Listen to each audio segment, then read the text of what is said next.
科技临界点，向世界介绍中国科技。Hi, I'm Lisa. This is Threshold in China. Today we are going to share some exciting tech innovations and announcements that happened in China last week. Don't underestimate China's ability to build its own advanced chip despite US curbs. Well, that is said by Jason Huang, the CEO and founder of Nvidia, one of the world's leading chip makers. He recently said that due to the trade and technology war between US and China, Nvidia has been struggling. Last year, US export controls prevented Nvidia from selling its high-end H100 and A100 chips to China.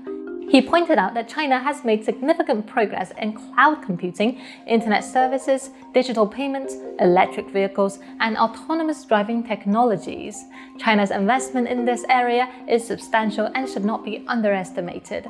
More than 1 trillion Chinese yuan, that is roughly $140 billion US, is being poured into the domestic chip industries.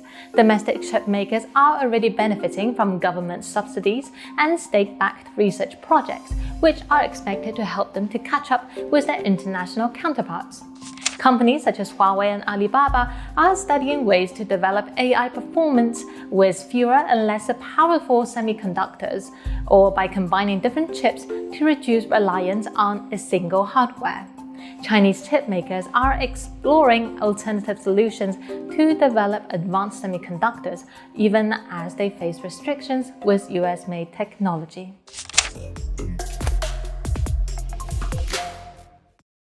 Now, on the 31st of May, China launched the world's first quantum computing cloud platform called 祖冲之, after the ancient Chinese polymath.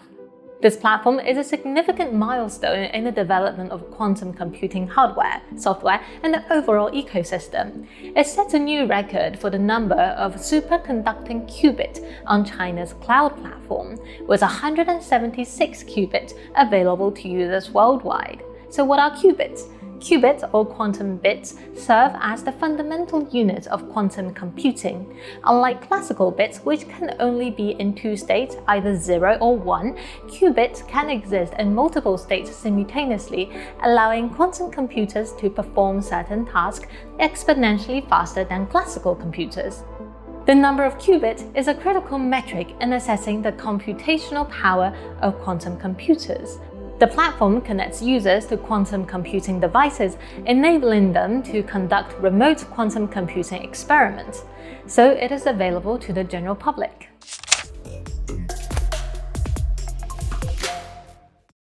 Alright, so now can you think of a material that is both hard and elastic? Quite hard, right?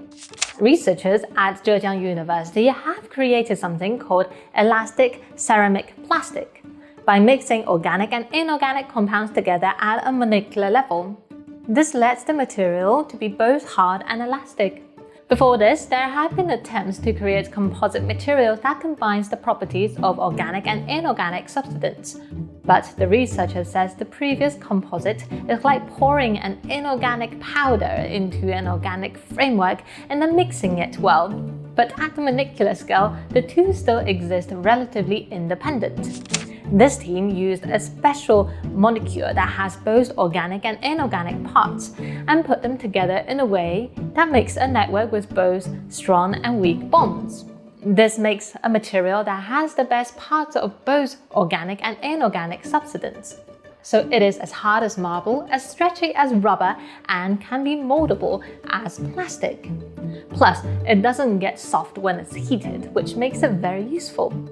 It could replace ceramic materials in tools, serve as bone materials in healthcare industry, or be used as armor for outdoor sport. However, further development is necessary to realize these applications. Stem cell research has been an active area of study in regenerative medicine because of their ability to differentiate into almost any cells in our body. But what happens when stem cells are grown in space? Recently, China's Tianzhou 6 cargo spacecraft successfully docked, starting a 6 to 15 days experiment up there. Parts of the experiments include the first ever study of human stem cells changing into blood cells under space conditions. So why do scientists want to culture stem cells in space? Well, they have discovered that stem cells grow in space have better 3D growth and keep their ability to change into different types of cells better than those grown on Earth. Plus, space gives a unique chance to study how low gravity and radiation affects stem cells. And this can contribute towards development of new treatments and therapies. Moving on, primates are one of the most diverse group of mammals. We humans are primates. They have evolved for over 65 million years.